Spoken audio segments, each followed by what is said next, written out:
Assalamualaikum warahmatullahi wabarakatuh. Nama saya Ahmad Sedio Nugroho. Di sini saya akan membawakan materi yang pertama atau materi pembuka. Materi yang saya bawakan adalah pengertian pengorganisasian dan unsur-unsur pengorganisasian. Pengorganisasian merupakan proses penyusunan struktur organisasi yang sesuai dengan tujuan organisasi, sumber daya yang dimilikinya, dan lingkungan yang melingkupinya.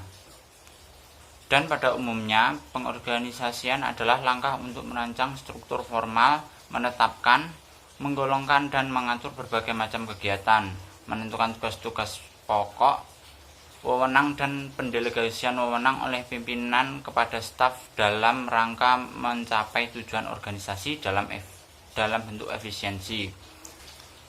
Ada dua aspek utama dalam proses penyusunan struktur organisasi. Yang pertama, departementalisasi atau merupakan pengelompokan kegiatan-kegiatan kerja organisasi agar kegiatan-kegiatannya saling berhubung dan dapat dikerjakan bersama. Sedangkan yang kedua adalah pembagian kerja, adalah perincian tugas pekerjaan agar setiap individu pada organisasi bertanggung jawab dalam melaksanakan sekumpulan kegiatan. Nah, kedua aspek ini merupakan dasar proses pengorganisasian suatu organisasi untuk mencapai tujuan yang telah ditetapkan secara efisien dan efektif. Unsur-unsur pengorganisasian. Secara umum ada 5 unsur pengorganisasian. Yang pertama, man atau orang-orang. Dalam kehidupan organisasi sering disebut dengan istilah pegawai atau personel, yang terdiri dari semua anggota atau warga organisasi yang menurut fungsi dan tingkatannya. Yang kedua, kerjasama merupakan suatu perbuatan bantu-membantu akan suatu perbuatan yang dilakukan secara bersama-sama untuk mencapai tujuan bersama. Yang ketiga, ada tujuan, merupakan arah atau sasaran yang akan dicapai. Tujuan menggambarkan tentang apa yang dicapai atau yang diharapkan. Tujuan merupakan titik akhir tentang apa yang harus dikerjakan. Yang keempat, peralatan merupakan bagian yang terdiri dari semua sarana berupa material, mesin, uang, modal, dan lain sebagainya.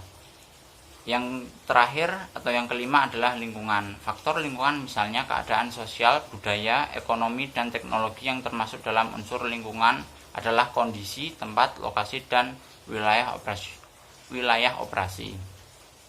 Proses pengorganisasian.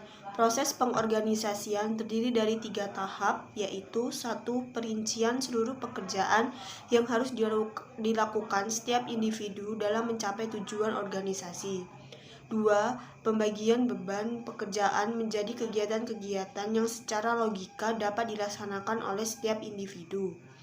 Pembagian kerja sebaiknya tidak terlalu berat sehingga dapat diselesaikan. Jika terlalu ringan sehingga ada waktu menganggur, tidak efisien, dan terjadi biaya yang tidak perlu. 3. Pengadaan dan pengembangan mekanisme kerja sehingga ada koordinasi pekerjaan para anggota organisasi menjadi kesatuan yang terpadu dan harmonis.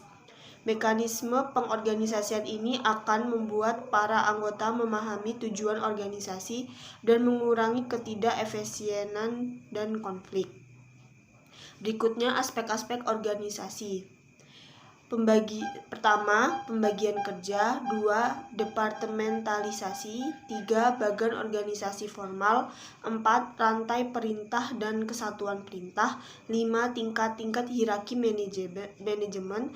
6. Alur komunikasi. 7. Penggunaan komite. 8. Rentang manajemen dan kelompok informal. Sejarah berdirinya PT Indofood Sukses Makmur Terbuka. Perusahaan ini didirikan dengan nama PT Panganjaya Intikusuma berdasarkan Akte Pendirian nomor 171 tanggal 20 Juni 1991. Semuanya dibuat di hadapan Beni Kristanto, sarjana hukum, notaris di Jakarta, dan telah mendapat persetujuan dari Menteri Kehakiman Republik Indonesia. Tujuan pendirian dari PT Indofood BP Sukses Makmur Terbuka Bandung adalah yang pertama, memperluas bidang usaha secara terus-menerus melalui bidang usaha internal maupun pengembangan usaha strategis.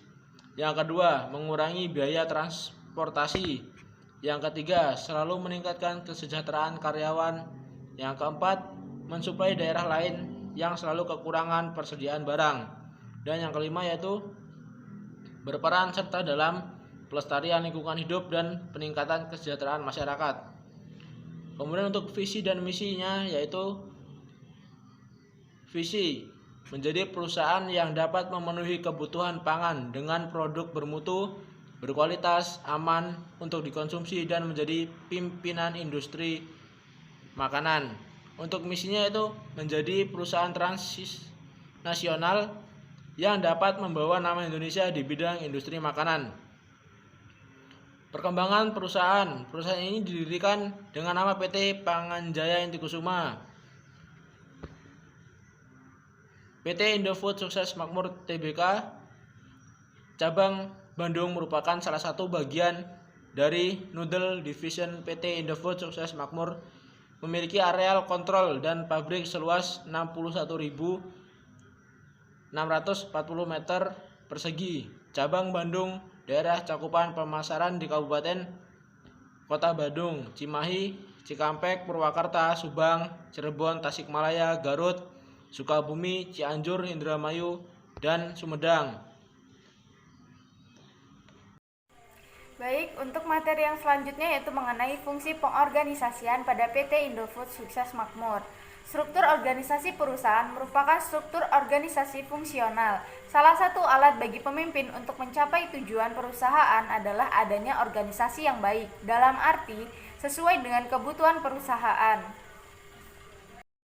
Mengenai job description-nya, pembagian tugas dan tanggung jawab dari masing-masing bagian dalam struktur organisasi sesuai dengan fungsinya, yaitu sebagai berikut. Yang pertama, sebagai manajer umum atau general manager. Manajer utama mempunyai wewenang tertinggi perusahaan yang bertanggung jawab atas berlangsungnya segala kegiatan perusahaan, meliputi memimpin, mengatur, membimbing, dan mengarahkan organisasi perusahaan, di mana kegiatan tersebut untuk mencapai prestasi yang tinggi dalam menghasilkan produk-produk berkualitas dengan jaminan sistem mutu yang selalu terjaga dan juga dilaksanakan secara konsisten.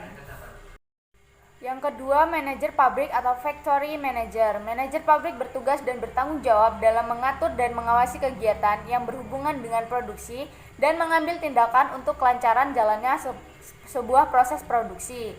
Dalam manajer pabrik terdapat beberapa posisi, yaitu yang pertama supervisor produksi atau production supervisor. Yang kedua ada manajer teknik atau manajer teknikal. Yang ketiga ada manajer gudang atau warehouse manager. Yang keempat ada supervisor PPIC. Yang ketiga yaitu manajer pengembangan dan pengawasan mutu produk atau branch process development and quality manager. Manajer PDQC ini bertugas dan bertanggung jawab dalam memeriksa bahan baku, bahan tambahan, produk jadi, dan bahan pengemas. Mengawasi analisa kualitas produksi, bertanggung jawab atas kelengkapan laboratorium untuk analisa dan juga pengembangan produknya. Terdapat beberapa posisi dalam manajer pengembangan ini, yaitu yang pertama supervisor pengawasan mutu proses atau quality control proses SPC, yaitu pengawasan mutu proses ini bertugas membantu BPDQC dalam hal sistem pengendalian mutu proses produksi. Yang kedua ada supervisor pengawasan mutu bahan baku atau produk jadi atau quality control raw material atau finished good SPV. Supervisor pengawasan mutu bahan baku atau produk jadi bertugas membantu BPDQC dalam hal pengendalian mutu RM dan FG serta pengembangan proses produksi. 4. Manajer keuangan atau Finance and Accounting Manager. Manajer keuangan bertugas dan bertanggung jawab merencanakan, menyiapkan budget dan planning atau AOP untuk menentukan tujuan yang harus dicapai, serta memonitor kegiatan operasional dalam hal aspek finansial supaya sejalan dengan AOP. 5. Manajer personalia atau Branch Personnel Manager.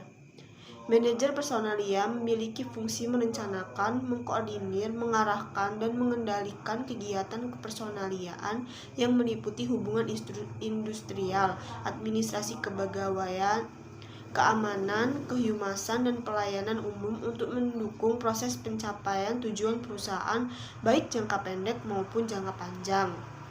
6. Manajer pemasaran atau Area Sales and Promotion Manager. Manajer pemasaran memiliki tugas dan tanggung jawab dalam mengkoordinir distribusi produk ke daerah pemasaran, melakukan tugas penjualan dan permintaan produk, menyiapkan rencana penjualan dan permintaan produk, merencanakan dan membuat rancangan promosi, serta membuat rencana penjualan dan permintaan produk. 7. Purchasing Office.